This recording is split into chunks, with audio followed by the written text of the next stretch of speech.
ನಮಸ್ಕಾರ ರೈತ ಬಾಂಧವರೇ, ಇವತ್ತಿನ ದಿವಸ ನಾನು ಚಬ್ಬಿ ಗ್ರಾಮಕ್ಕೆ ಬಂದಿದ್ದೇನೆ. ಯಾವ ಹೊಲಕ್ಕೆ ಬಂದಿದ್ದೇನಪ್ಪ ಅಂತಂದ್ರೆ ಶ್ರೀ ಪಂಚಲಿಂಗಪ್ಪ ಅಂತಕ್ಕಂಥೊಬ್ಬರು ಪ್ರಗತಿಪರ ರೈತರ ಮಗನಾದ ಬಸಣ್ಣ ಅವರು ಹೊಲಕ್ಕೆ ಬಂದಿದ್ದೇನೆ. ಎಕ್ಲಾಸ್ಪುರ್ ಅಂತವರು ಸರ್ನೇಮು. ಅವ್ರ ಹೊಲಕ್ಕೆ ಬಂದು ಇವತ್ತು ಅವರು 2 ವರ್ಷದಿಂದ ತೆಗೆದುಕೊಂಡಿರ್ತಕ್ಕಂಥ ಒಂದು ಜಮೀನಲ್ಲಿ ಕೆಲವೊಂದು ಬದಲಾವಣೆ ಮಾಡಬೇಕು ಅಂತ ಅನಿಸಿದಾಗ ಅವರು ಬದಲಾವಣೆಗೆ ಒಪ್ಕೊಂಡ ತಕ್ಷಣ ನಮ್ಮ ಭೂ ವಿಕಾಸ್ ಫಾರ್ಮಿನರ್ಸ್ ವತಿಯಿಂದ ಇವತ್ತು ನಾವು ಇದ್ದಂಥ ಹೊಲದಲ್ಲಿ ಕೆಲವೊಂದು ಗಿಡಗಳನ್ನು ತೆಗೆದು ಹಾಕಿ ಕೆಲವೊಂದು ಒಳ್ಳೆಯ ಇನ್ಕಮ್ ಬರ್ತಕ್ಕಂಥ ಗಿಡಗಳನ್ನು ಹಚ್ಚಿದ್ದೇವೆ. ಅದನ್ನೇ ತಾವು ನೋಡಬೇಕು, ಅವರ ರೈತರ ಮಾತುಗಳನ್ನು ಕೇಳಬೇಕಂತ ಹೇಳಿ ವಿನಂತಿ ಮಾಡ್ತಿದ್ದಾನೆ. ಅವ್ರನ್ನ ಕರಿತಾ ಇದ್ದೇನೆ, ಶ್ರೀ ಬಸಣ್ಣ ಎಕ್ಲಾಸ್ಪುರ್ ಅವ್ರನ್ನ. ನಮಸ್ಕಾರ. ಓಂ ಶ್ರೀ ಗುರು ಬಸವಲಿಂಗಾಯ ನಮಃ. ನಾನು ಬಸವರಾಜ ಪಂಚಲಿಂಗಪ್ಪನವ್ರ ಮಗ ಎಕ್ಲಾಸ್ಪುರ್ ಅಂತೇಳಿ ಹುಬ್ಬಳ್ಳಿಯ APMCಯ ಒಂದು ದಲಾಲಿ ಅಂಗಡಿಯಿಂದ ಮೂಲತಃ ರೈತರ ಒಡನಾಡಿಯಾಗಿ ಹುಟ್ಟಿ ಬೆಳೆದಂಥವನು. ಯಾಕಂದ್ರೆ ನಮ್ಮ ಅಪ್ಪಾರಿಗೆ ಚೇಂಬರ್ ಆಫ್ ಕಾಮರ್ಸ್ನವ್ರು ಪ್ರಗತಿಪರ ರೈತರ ಅಂತೇಳಿ ಅವರಿಗೆ ಒಂದು ಅವಾರ್ಡ್ ಕೊಟ್ಟಿದ್ರು.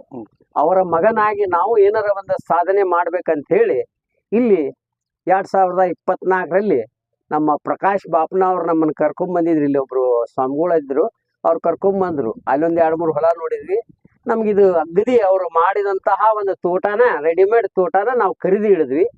ಈಗ ಮೊನ್ನೆ ನಾವು ಶಿರ್ಸಿಯಿಂದ ಏನೋ ಆಕಳ ತರಬೇಕಂತ ಹೋದಾಗ ಸರ್ ತೋಟದಲ್ಲಿ ಹೋದ್ವಿ. ಅದು ಭೂ ವಿಕಾಸ ಅನ್ನುವಂಥ ಒಂದು ಶಬ್ದನೇ ಭೂಮಿಯೊಳಗೆ ಏನು ಹಾಕಬೇಕು ಏನು ಹಾಕಬಾರ್ದು ಅನ್ನುವಂಥ, ನಾವಾದರೂ ಕೂಡ ಇದಕ್ಕೆ ಇನ್ನೂವರೆಗೂ ಯಾವುದು ಪೆಸ್ಟಿಸೈಡ್ ಹೊಡೆದಿಲ್ಲ, ಸಾವಯವದಿಂದನೇ ಇದನ್ನೆಲ್ಲ ಬೆಳೆಸ್ತಾ ಇದ್ದೀನಿ.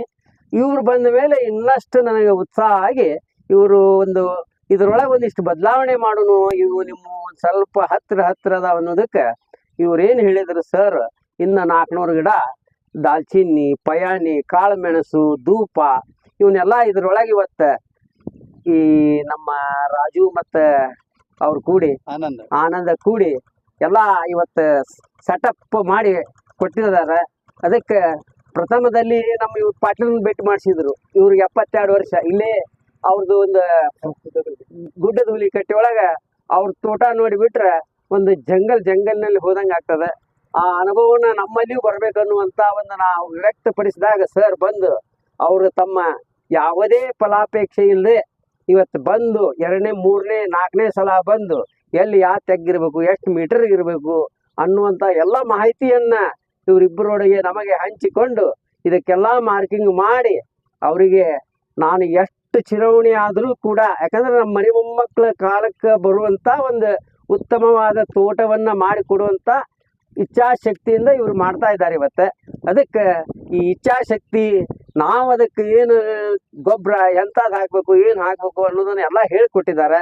ಇಲ್ಲಿ ಯಾವುದು ಹುಲ್ಲು ಕಿತ್ತಿ ಹೊರಗೋಗಿತ್ತಿದ್ದೀವಿ ನಾವು, ಅದರ ಬುಡಕ್ಕನ ಹಾಕಿ ಅದೇ ಸಾವಯವ ಗೊಬ್ಬರ ಅನ್ನುವಂಥ ಒಂದು ಮಾಹಿತಿಯನ್ನು ಕೂಡ ಕೊಟ್ಟರು. ಅವ್ರು ಹೊಲ ನೋಡಿದ್ಕೊಂಡು ನನಗೆ ಅನ್ನಿಸ್ತು, ನಾವು ಸುಳ್ಳು ಬರ್ತಾ ಆಳು ತರೋದು, ಕಲ್ಟಿವೇಟರ್ ಓಡಿಸೋದು ಇದನ್ನೆಲ್ಲ ಮಾಡ್ತಿದ್ದೆ. ಇನ್ನು ಮೇಲೆ ನಾವು ಮಾಡಲಾರ್ದಂಗೆ ಇದನ್ನ ಬೆಳೆಸ್ಕೊಂಡು ಹೋಗ್ರಿ ಅಂತ ಹೇಳಿದ್ದಕ್ಕೆ ಅವರಿಗೆ ಪ್ರಥಮದಲ್ಲಿ, ಯಾಕಂದ್ರೆ ಖರ್ಚು ವೆಚ್ಚ ನಾವು ಉಳಿಸ್ಬೇಕು. ರೈತರಾಗಿ ಬರೇ ಖರ್ಚು ಮಾಡ್ಕೊತಾನೆ ಹೋಗ್ತೀವಿ ನಾವು, ಅದನ್ನು ಉಳಿಸ್ಬೇಕು ಅನ್ನುವಂಥ ಒಂದು ಅಭಿಪ್ರಾಯ ಅವರು ವ್ಯಕ್ತಪಡಿಸಿದಾಗ ನಾ ಅದ್ರ ತಕ್ಕ ನಡ್ಕೊತೀನಿ ಅಂತ ಹೇಳಿ ಭರವಸೆಯನ್ನು ಕೊಡ್ತೀನಿ.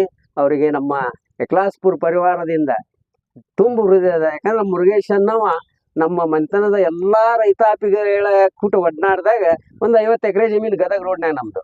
ಅಂತ ಅಲ್ಲಿ ಕೂಡ ನಮ್ಮ ಒಂದು ಇವತ್ತು ಅವೇನಾಗಿಬಿಟ್ಟು ಊರು ಮಗ್ಲೇ ಹೊಲ 1 ಕಿಲೋಮೀಟರ್ ಇರೋದ್ರಿಂದ ಅವೆಲ್ಲ ಸೈಡ್ಗಳಾದ ಕಾರಣ ನಾವು ಈಗ ಊರು ಬಿಟ್ಟು ಇಲ್ಲಿ ಚಬ್ಬಿ ಗ್ರಾಮಕ್ಕೆ ಬಂದು ನೆಲೆ ಊರಿದ್ದೇವೆ.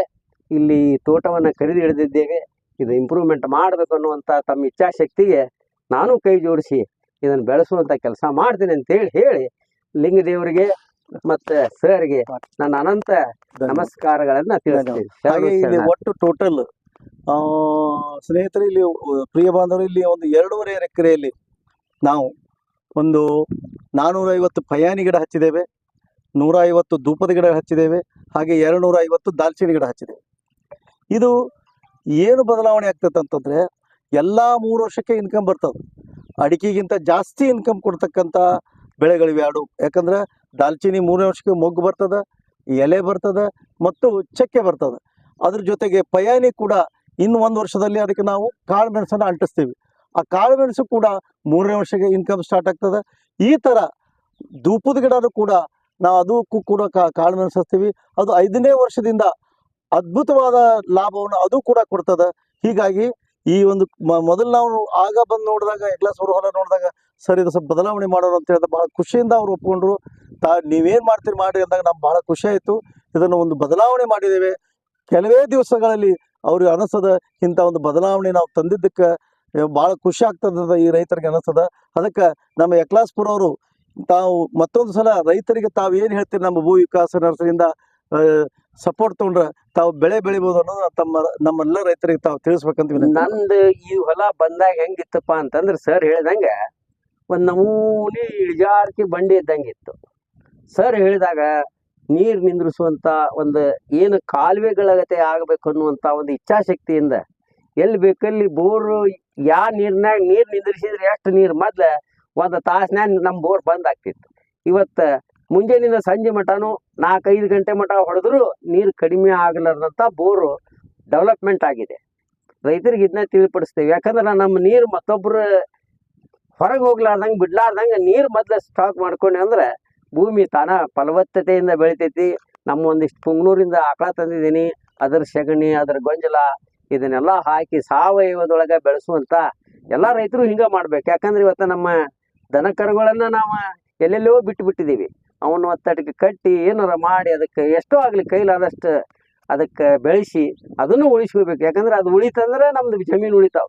ಇಲ್ಲ ಅಂದ್ರೆ ಈ ಜಮೀನುಗಳು ನಮ್ಮ ಹೆಂಗೆ ರೋಗದ ಗೂಡಾಗ ಇವತ್ತು 80% ಸಕ್ರೆ ರೋಗದವರು ಅದೇವು ನಾವೆಲ್ಲರೂ. ಅಂಥದ್ದು ಆಗಿಬಿಡ್ತೈತಿ ನಮ್ಮ ಭೂಮಿ. ಮುಂದೆ ಯಾವುದು ಬೆಳಿಲಾರ್ದಂಗೆ ಆಗ್ತಾವೆ. ಅದನ್ನು ಮಾಡಲಾರ್ದಂಗೆ ಇವತ್ತೇನೋ ಒಂದು ಹೊಸ ಪರಂಪರೆ ಬೆಳ್ಕೊಂತ ಬಂದಿದೆ ಯುವಕರಲ್ಲಿ. ಭಾಳ ನಾನು ನೋಡ್ತಾ ಇದ್ದೀನಿ ಏನಾರ ಮಾಡಬೇಕು ಅನ್ನುವಂಥ ಉತ್ಸಾಹದಿಂದ ಇವತ್ತು ಸಾವಯವಕ್ಕೆ ಬರುವಂಥ ಎಲ್ಲರೂ ಇವತ್ತು ಇಲ್ಲೊಬ್ಬರು ಕುಪ್ಸದಂತ ಬಂದಾರ. ಅವರು ಕೂಡ ಇಲ್ಲೇ ಒಂದು 4 ಎಕರೆ ತೊಗೊಂಡಾರ. ಅವ್ರೂ ಇವ್ರು ಹೋಗಿ ಭೇಟಿಯಾಗಿ ಇವತ್ತು ಇಲ್ಲಿ ಏನು ಮಾಡಬೇಕು ಅನ್ನೋದನ್ನು ಅವರು ಕೂಡ ಅಲ್ಲಿ ತಿಳಿಸಿ ಬಂದರು. ಅದ್ರ ಪ್ರಕಾರ ಈ ಏನು ಭೂ ವಿಕಾಸ ಅನ್ನೋದು ನಮಗೆಲ್ಲರಿಗೂ ಮುಂದಿನ ಪೀಳಿಗೆಗೆ ಉಳಿಸಿ ಬೆಳೆಸಿ ಹೋಗ್ಬೇಕು ಅನ್ನುವಂಥ ಇಚ್ಛಾಶಕ್ತಿ ಸರ್ ಅಲ್ಲಿ ಅದ. ಗುರುಗಳ 72 ವರ್ಷ ಅಂಥವ್ರಲ್ಲಿ ಅದ, ನಮ್ಮಲ್ಲಿ ಅದ, ಕುಪ್ಸದವ್ರ ಕಡೆನೂ ಅದ. ಅದಕ್ಕೆ ಅದೆಲ್ಲರೂ ಕೂಡಿ ಇವತ್ತು ಉಳಿಸುವಂಥ ಕೆಲಸ ಮಾಡ್ಬೇಕು ಅನ್ನುವಂಥ ಇದು ಪರಂಪರೆ ಮುಂದುವರ್ಸ್ಕೊಂಡು ಹೋಗ್ಬೇಕು ನಾವೆಲ್ಲರೂ. ಧನ್ಯವಾದಗಳು ಸರ್. ನಮಸ್ಕಾರ. ಹೀಗೆ ತಮ್ಮ ಹೊಲ ಬಹಳ ಚಂದ ಆಗ್ಲಿ, ಈ ಭೂಮಿ ಆದರ್ಶವಾಗ್ಲಿ, ಒಂದು ಪ್ರಗತಿಪರವಾಗಲಿ, ಜನ ನೋಡ್ಲಿ ಅಂತ ಹಾರೈಸ್ತಾ ತಾವು ತಮಗೆ ಧನ್ಯವಾದ. ನಿಮ್ ತೋಟದಲ್ಲಿ ಒಂದು ಈ ಪುಂಗ್ನೂರು ಹಸುಗಳನ್ನು ಸಾಕಿದಾರ ಅಂತ ಹೇಳಿ ನಮಗೆ ತಿಳಿದು ಬಂತು. ಹೌದ್ರಿ. ಅದಕ್ಕೆ ಇವತ್ತ ಅದ್ರದ್ದು ಒಂದು ಯಾವ ತರ ಅದನ್ನ ಜೋಪಾನ ಮಾಡ್ತೀರಿ, ಯಾಕೆ ಅದನ್ನ ತರುವ ಉದ್ದೇಶ ಏನು ಅಂತ ಹೇಳಿ ಒಂದ್ ಸ್ವಲ್ಪ ನಮ್ಮ ರೈತರಿಗೆ ನೀವು ಹೇಳಿಕೊಟ್ರೆ ಚಲೋ ಆಗ್ತದ ಅಂತ ಹೇಳಿ ಕೇಳ್ತಾ ಇದ್ದೀನಿ. ಈ ಪುಂಗನೂರು ತಳಿ ಆಗ್ಲಿ, ನಮ್ಮ ಶಿರ್ಸಿ, ಸಿದ್ದಾಪುರ, ಮಲ್ನಾಡಿನಲ್ಲಿ ಸಿಗುವಂತ ಗಿಡ್ಡ ತಳಿ ಆಗ್ಲಿ, ಮಲ್ನಾಡ್ ಗಿಡ್ಡ, ಮಲ್ನಾಡ್ ಗಿಡ್ಡ ಇದು ಆಂಧ್ರದಲ್ಲಿ ಬೆಳಿತೈತಿ, ಅದು ನಮ್ಮ ಕರ್ನಾಟಕದಲ್ಲಿ ಬೆಳಿತೈತಿ. ಕರ್ನಾಟಕದಲ್ಲಿ ಬೆಳೆಯುವಂತ ಗಿಡ್ಡ ತಳಿಗೆ ಇದಕ್ಕೆ ಯಾವುದೇ ಒಂದು ಅಂತರ ಇಲ್ಲ, ಎರಡೂ ಒಂದೇ. ನಾವು ಮೊನ್ನೆ ಶಿರ್ಸಿ ಬೆಂಗಳೂರಿಂದ ತಿರುಪತಿಗೆ ಹೋಗೋ ಹೊತ್ನಾಗ ಹಾದಿಯಲ್ಲಿ ಪುಂಗನೂರ್ ಅಂತ ಊರು ಕಂಡಿತ್ತು. ಅಲ್ಲಿ ಹಳ್ಳಿಯಲ್ಲಿ ಅಡ್ಡಾಡಿ ಈ 3 ಆಕಳುಗಳನ್ನ ನಾವು ಹಿಡ್ಕೊಂಡ್ ಬಂದಿದ್ವಿ. ಅಲ್ಲಿಂದ ಅವ್ರ ತಂದೆ ಡೆಲಿವರಿ ಕೊಟ್ಟು ಹೋಯ್ದ್ರು. ಆದ್ರೆ ಇನ್ನೂವರೆಗೂ ಇದು ಸದ್ಯ ಒಂದು ಹೆಣ್ಣುಗರ ಇದೆ, 2 ಹೋರಿ ತಂದಿದ್ದೀವಿ. ಇನ್ನ ನಾನು ಮೊನ್ನೆ ರಾಮಚಂದ್ರಪುರ ಮಠದ ಒಂದು ಇಲ್ಲೇ ಸಿದ್ದಾಪುರದಿಂದ ಮುಂದಿದೆ, ಅಲ್ಲಿ ಹೋಗಿದ್ವಿ. ಅವ್ರು 40 ಎಕರೆ ಒಳಗೆ ಬರೇ ಆಕಳುಗಳನ್ನೇ ಸಾಕಿದಾರ. ಎಲ್ಲಾ ನಮೂನಿ ಆಕಳುಗಳದಾವೆ. ಅವರು ನವೆಂಬರ್ ಡಿಸೆಂಬರ್ ಬರ್ರಿ ನವರಾತ್ರಿಗೆ ನಿಮಗೆ ಒಂದ್ 2-3 ಆಕಳ ಫ್ರೀ ಆಗಿ ಕೊಡುವಂತ ಒಂದು ಕಾರ್ಯಕ್ರಮ ಅವರಲ್ಲಿದೆ. ಯಾರು ಅದನ್ನ ಉಳಿಸಿ ಬೆಳೆಸ್ತಾರಲ್ಲ ಅವರಿಗೆ ಫ್ರೀ ಆಗಿ ಕೊಡುವಂತ ಕೆಲಸ ಅವ್ರು ಮಾಡ್ತಾರ. ಅದೇ ರೀತಿಯಾಗಿ ಅಲ್ಲಿ ಇನ್ನೊಂದು ಗೋ ರಕ್ಷಕ ಅಂತೇಳಿ ನಮ್ ಗೆಳೆಯರೊಬ್ರು ಗಣಪತಿ ಅಂತೇಳಿ ಭೇಟಿ ಆದ್ರು. ಅವರು ಅಡವಿಯೊಳಗ ಸಿದ್ದಾಪುರದಿಂದ ಮುಂದೆ ಒಂದು ಪೂರ್ಣ ಅಡವಿ ಒಳಗೆ ಹೋಗಿದ್ವಿ ನಾವು. ಅಲ್ಲಿ ಅವರಲ್ಲಿ ಒಂದು 30 ದನ ಆಕಳುಗಳ ಗಿಡ್ಡ ತಳಿ ಅವರು ಫ್ರೀ ಆಗಿ ಕೊಡ್ತಾರ. ಅಂದ್ರೆ ಒಂದು ಒಡಂಬಡಿಕೆ ಮಾಡ್ಕೊತಾರ, ಇವನ್ನ ಯಾರಿಗೂ ಕಟ್ಟದಿರಿ ಕೊಡಬಾರ್ದು, ಪರಬಾರೆ ಮಾಡಬಾರ್ದು, ಕ್ರಾಸ್ ಬೀಡ್ ಮಾಡಬಾರ್ದು.